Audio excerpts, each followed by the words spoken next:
Let's start with today's lecture.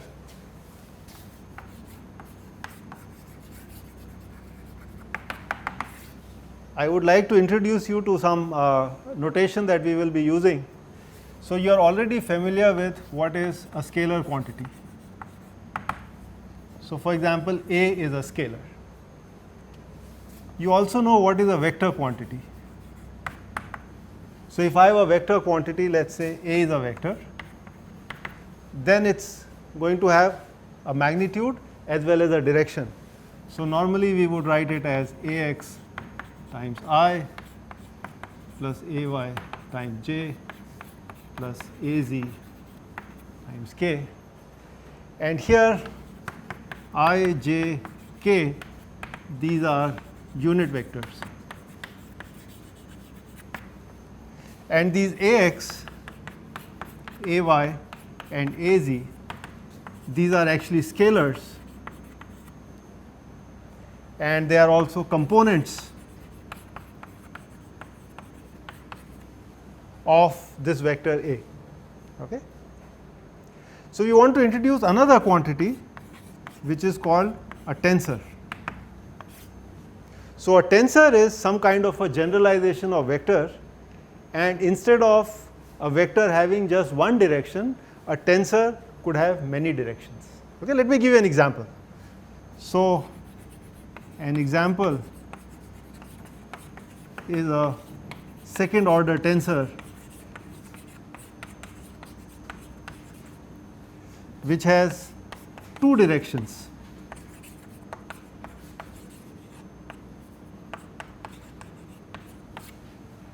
As opposed to a vector which has only one direction.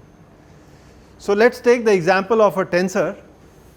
Suppose I have a tensor T, then I could write its components as T I j, and if I expand it, it would look something like this: T x y, sorry, T x x, T x y, T x z, T y x, T y y, T y z, T z x, T z y, T z z. Okay. So, you can see a tensor, a second order tensor has two indices I and j, and I could have a direction either x or y or z, and j could have another direction which is also x, y or z. So, overall if we look at this tensor, there are 9 components as opposed to a vector which has only 3 components. I could now talk about a third order tensor, and a third order tensor would have 3 indices T, I, j, k, and then it would look like a matrix in 3 dimensions. Okay. So, there would be 3 indices, for example, x, x, x, x, y, z, and so on and so forth. But we will restrict our discussion to only 2 dimensional tensors. So, let me tell you why are they important. Okay. So, let me just say that you could represent a tensor like a matrix. Okay. A vector, for example, is a first order tensor. Okay. All right. I have already talked about this scalar A. Suppose I talk about the gradient of A, which I can also write as gradient of A. This can be written as del A by del x I plus del A by del y j plus del A by del v k. Okay. So, a gradient of A represents what are the spatial variations of this quantity A in the x direction, in the y direction, and in the z direction. Okay, and therefore, this A is a scalar, but gradient of A is a vector, right? And this vector has 3 components. Suppose I talk of a velocity field, okay, or I could talk of any vector. So, let us say V is a vector which is Vx I plus Vy j plus Vz k, and I talk about a gradient of this vector V. So, I am talking about the gradient of V. And you can ask yourself, what would this quantity be? You see, when I took a gradient of a scalar, I got a vector. So, there are gradients in 3 different directions. Now, I am talking about a vector quantity which itself has 3 components, and each of these components could have gradients in 3 directions, x, y and z. So, therefore, we are talking about 3 components of a vector and 3 directions of gradient. So, this is a perfect example of a tensor. So, this, the result would be actually a tensor. And how would that look like? So, just to show you, in the same framework as I wrote this, we would have these components as del Vx by del x, then del Vx by del y, del Vz, del Vx by del z. So, notice the first row is the x component of this vector x, and I am talking about its derivatives in the 3 directions. Now, I can do the same thing for the y component. So, del Vy by del x, del Vy by del y and del Vy by del z.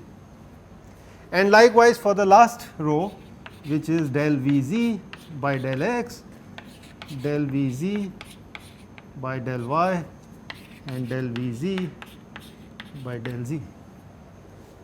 Okay. So, you can see we are talking about 2 directions here.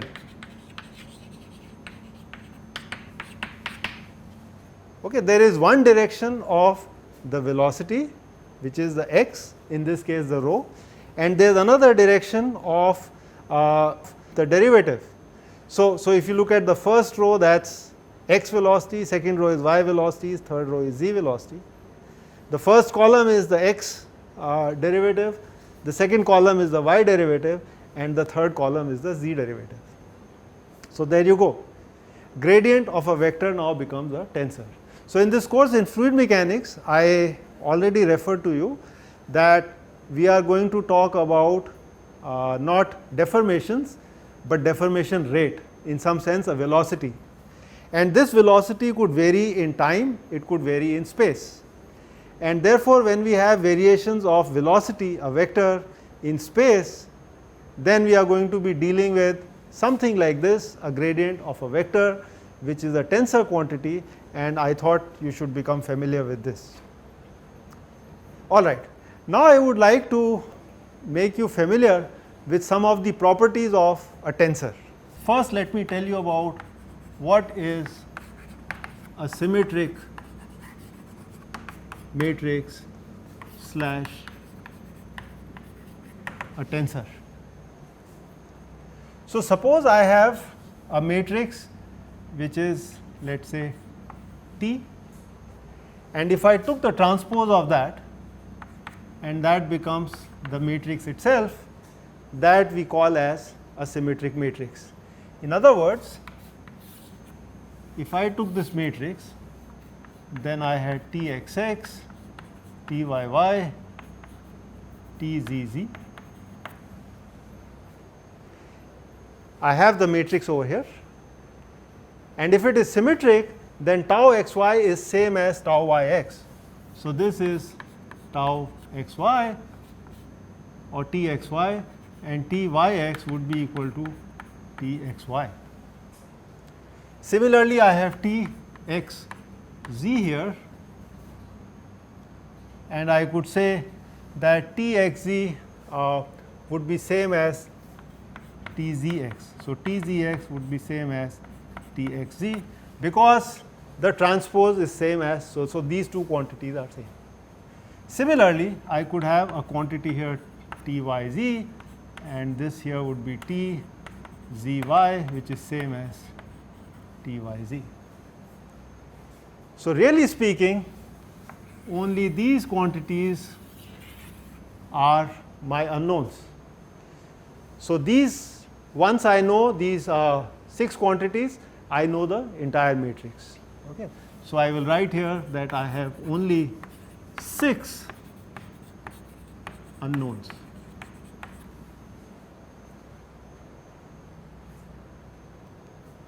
Okay. Unknowns in the sense that if I wanted to estimate the value of this matrix T, then I should be happy if I can estimate these 6, because the others are just mirror image of what I already know. Similarly, I could talk about what is a skew symmetric matrix.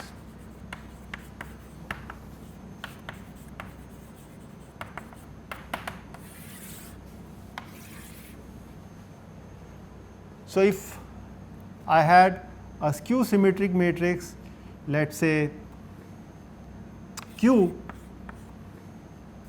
then Q transpose would be minus Q. Okay. In other words, if I took the transpose of this matrix, so this quantity should be negative of this one should be negative of this, and this here should be negative of this. Okay. So, that is a skew symmetric matrix. In fact, this already implies that Q I, that means the diagonal terms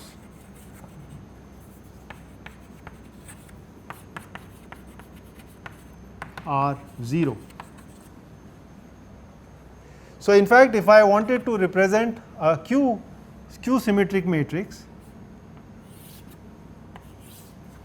so suppose I wanted to represent a Q matrix just like I represented a symmetric matrix, then I am going to get 0 at the diagonals. And here I am going to get, let us say, a quantity Q x y, and this here is Q x z, and this here is Q y z. For a skew symmetric matrix, this quantity here would be minus Q x y, and these two quantities here would be, so this would be exactly the negative of this Q x z, and this would be Q y z.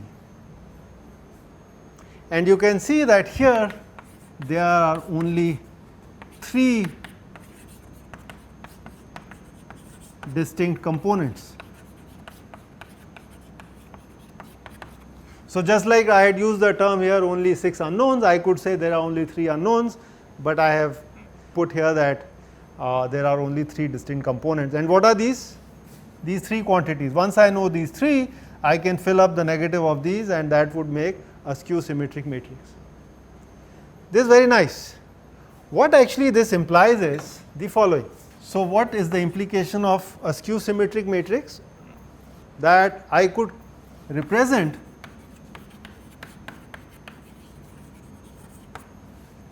a skew symmetric matrix as a vector.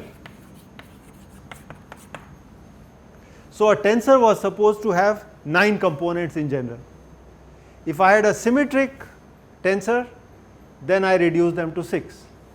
If I have a skew symmetric, I reduce them to 3, and therefore, it should be possible for me to represent a tensor as a vector. Very nice. In fact, what this also implies is that I should be able to form a skew symmetric tensor from any vector.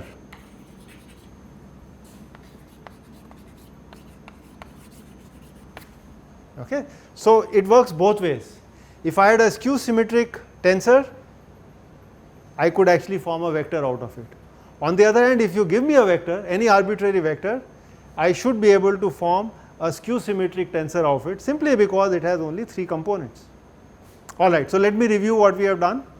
I tried to show you a scalar, a vector, and then a tensor.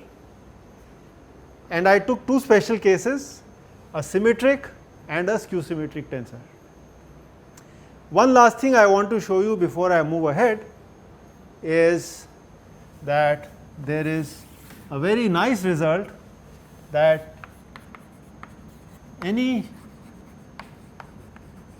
general matrix A can be written as a sum of symmetric and skew symmetric tensor. So, what I am saying is, if I had a matrix A, I could write this as a sum of T plus Q, any matrix. So, if you give me any matrix A, I could split it into two parts, a symmetric part T and a skew symmetric part Q. And in fact, the proof is very simple and goes like this. So, I could write this matrix A as half of A plus A transpose plus half of A minus A transpose. You can see this is a mathematical identity. So, when I add these two, half of A, that gives me this A, and of course, these guys would cancel out. Notice this is T, which is symmetric, and this is Q, which is skew symmetric. Okay? So, this is what I have shown you. If I took any arbitrary tensor, a second order tensor, which I am saying looks like a matrix, then I could write it as a sum of two parts, a symmetric part and a skew symmetric part. Further, the symmetric part can be described by 6 components and the skew symmetric part can be described only by 3 components. So, notice we still have 9 components, 6 from here, 3 from here, and this guy already has 9. So, there is no magic as such, but this kind of a decomposition would be extremely useful, and we will see when it comes, especially in the case of a velocity gradient tensor. So, I already explained to you what is meant by a velocity gradient, and I will show you later that we can split it into a symmetric part and a skew symmetric part. This will be related to vorticity and this would be related to something called a stress, which I would be introducing very shortly. Great.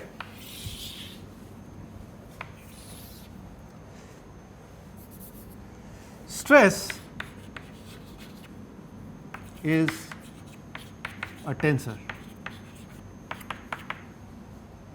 Okay. So, recall we already talked about something like a shear stress, the Newton's law of viscosity, and I want to motivate for you that why we are studying tensors, because stress would be a tensor quantity.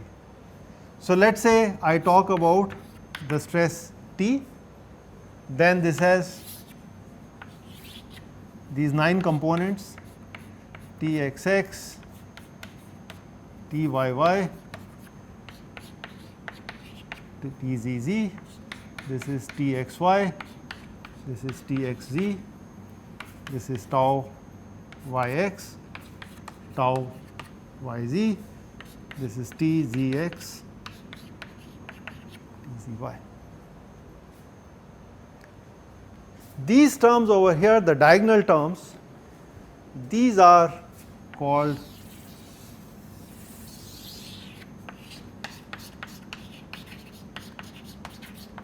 normal stresses. Okay. Whereas the off diagonal terms, these here, these over here, these are referred to as shear stresses.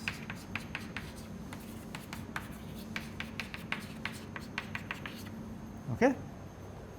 So, we will discuss a little bit more about what is stress in a few moments, but I just wanted to kind of make you familiar with the terminology that the diagonal quantities are very special. They refer to normal quantities, and the shear are these off diagonal quantities.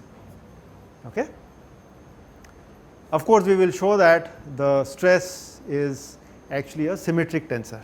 All right, now that we know what is a stress tensor, I would like you to move on to fluid mechanics now. Okay. All right, now that we know what is a stress tensor, I would like you to move on to fluid mechanics now.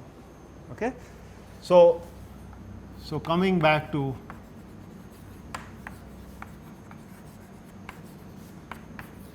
fluids. Okay.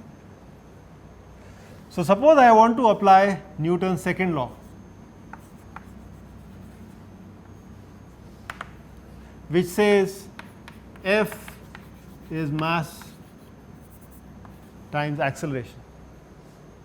So what we are looking at is there is this fluid element, and suppose its volume is delta V.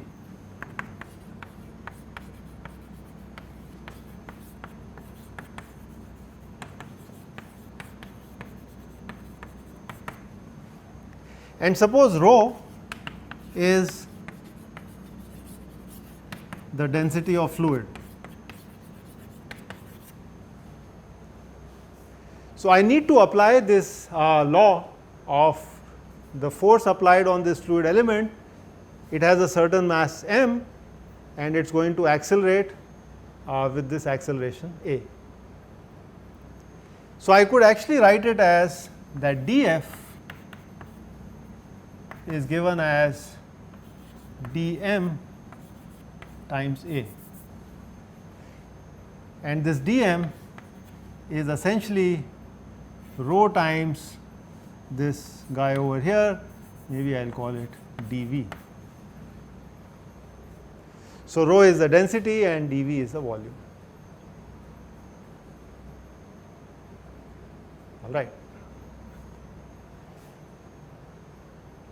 Now I need to figure out what is F. Okay, so F is something like an external force which is applied on this fluid element. So F is going to have two parts. So there is a body force and there is a surface force. Okay. So there is a force on this fluid element that could occur because of some force that acts within the volume of this. For example, gravity. So if I talk about the weight of this object, or for example electrostatic force, which could be because of some particles that are distributed in this and they create a force. So that would be arising because of it is per unit mass or per unit volume of the body. But then there could be a surface force. For example, friction is a surface force. Okay, so that is not related to the volume as such. So it would have the surface force would act on the surface of the body. So that would have to be accounted for in terms of an area. Okay, so I already know how to take care of this. So this is the body force is example gravity. So if I wanted to look at dF body, I could write this as something like rho dV times maybe g. Okay. So g is the vector, the acceleration due to gravity, and I could take the vector according to my coordinate system, the direction that I choose. Now what about the surface force? So I need to come up with a framework for that, and that is where the definition of stress is going to be very useful. So if you kindly recall, okay, from your knowledge of physics, that how is stress related to a force. So maybe I recall for you Suppose I have a certain area. So, this is a surface, it can be a curved surface, and on this I take a small area, and this has a unit normal n. So, n is the unit normal to area dA. So, this is the area dA. Okay. So, what I am doing is, on this curved surface I have taken a small patch, and this patch has an area dA. That dA would of course be a scalar quantity, but then it has a direction because it is pointing out in a normal to this surface. So, I could write dA as n times the magnitude of dA. Right. So, normally we only talk about the area being a scalar, but actually it is really a vector. It has a unit normal implicit to this. So, if you recall, when we defined stress, so it was something like force per unit area. This is, you already know the definition of stress. Okay. So, if I wanted to look at force, then that would be stress times the area. Okay. So, from this we have for the surface force, we can actually write it as that dF surface, okay, could be this stress T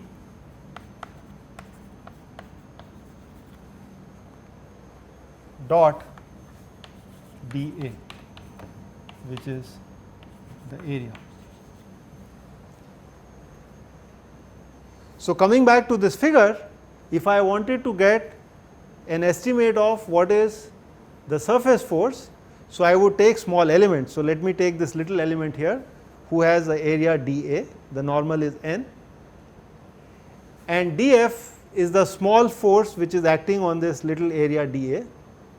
If I knew the stress tensor, all I have to do is just dot it with this area A, and I would get the incremental force because of it.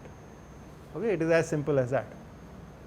In fact, I could write this as tau dot n, and this times the magnitude of the area.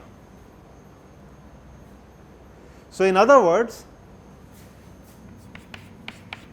T dot n actually gives me the force per unit area,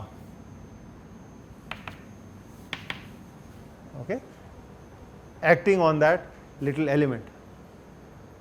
Okay. Very nice. Some sign convention.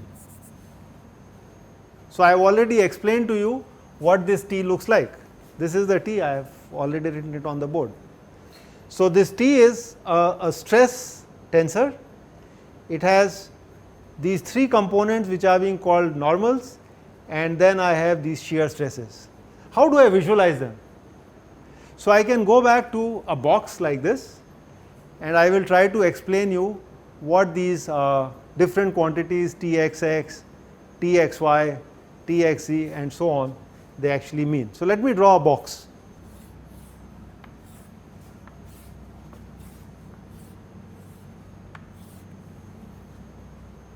So, suppose this is my coordinate system, and I am going to use a right handed system. So, let us say this is my x axis, this is my y axis. So, this is going to be my z axis. Now, notice there are two indices in each of them. So, let me write down a typical quantity Tij. The first index I, it refers to the phase. So, it could be an x phase, it could be a y phase, or it could be a z phase.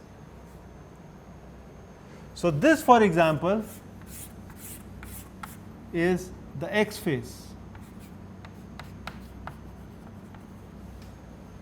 Okay. This for example here y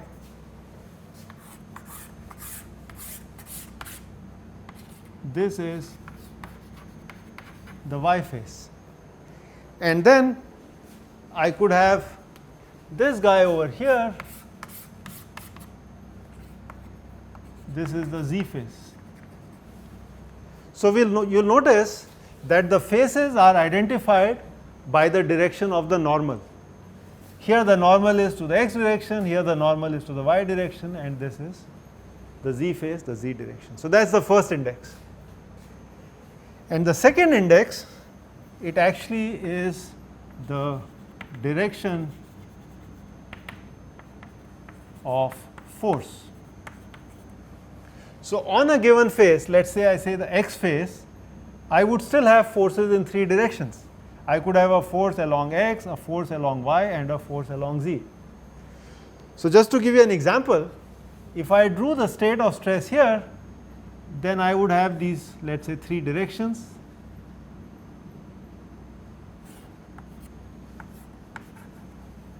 So, I would call this quantity here as T x y, because it is x phase and y direction. This would be T x x, because this is t phase and x direction, and this would be T x and there is a z direction.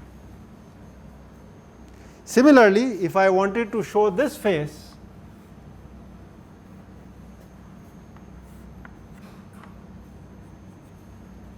I am going to be calling all of them with the y phase. So, this would be T y x, this guy would be T y y, and this would be T y z, and so on. Okay. So, depending on the stress tensor, I could have these three quantities which are normal stresses, and you can see normal stresses are always normal to a phase. So, T x x is normal to the x phase, T y y is normal to the y phase, and likewise T z z would be normal to the z phase. And the others are called shear stresses because they are going to lie inside the plane of a certain phase. So, tau x z and tau x y lie on the plane of the x phase. Maybe I should simplify this in two dimensions.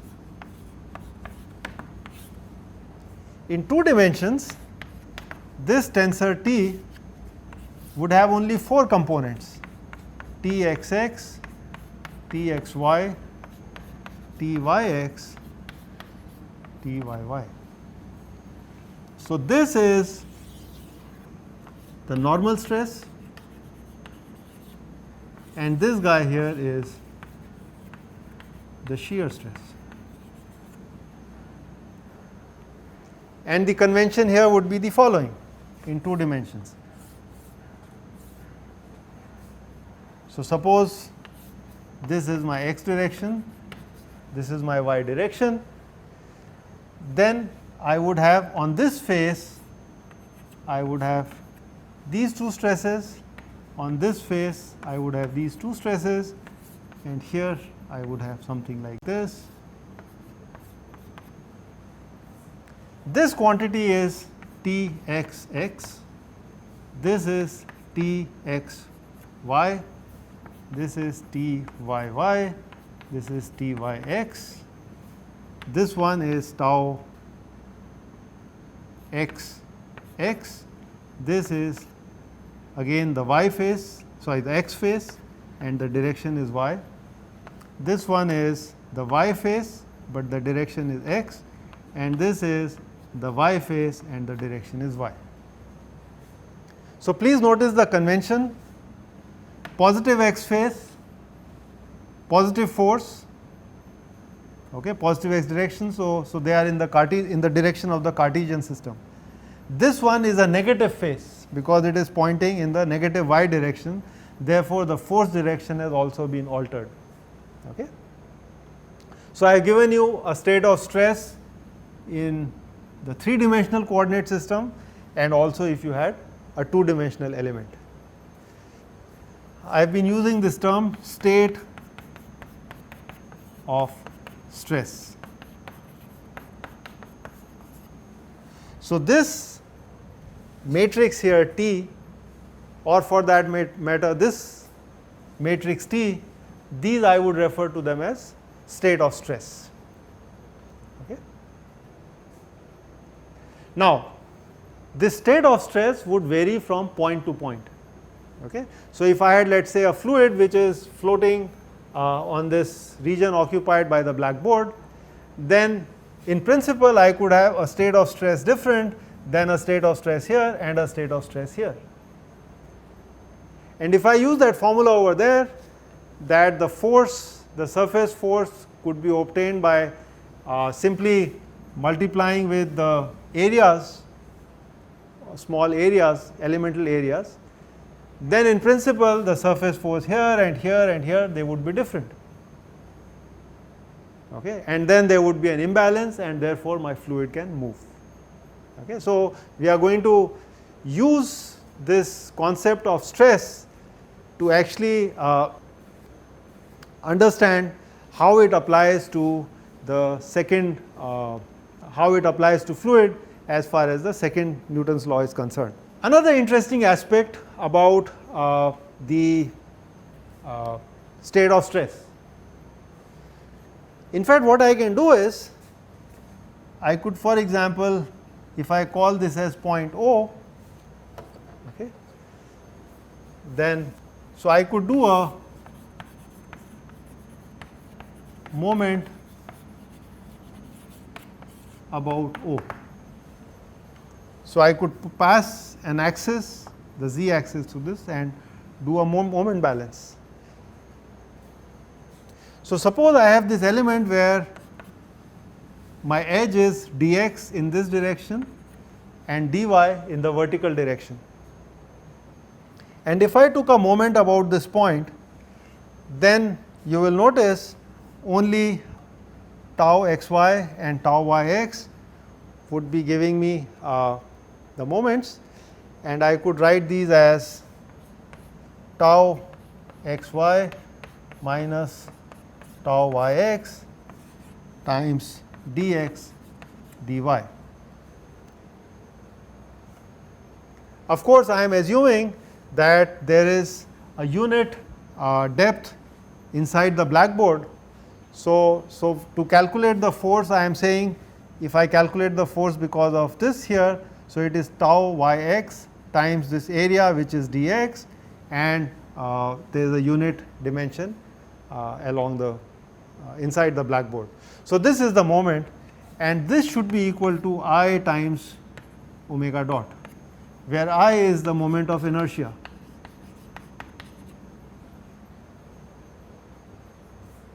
You can show that I would actually be given as rho dx dy times dx square plus dy square by 12. Okay, this is a small section, a rectangular section, dx and dy, and it is possible to show that this would be the moment of inertia. If I plug this formula in here and I take limit dx and dy tending to 0, because I am shrinking my element size, then it is possible to show that this would go to 0, this quantity would go to 0. So, dx dy would cancel out and this quantity would go to 0, and this would imply that tau xy is equal to tau y, okay, which means I have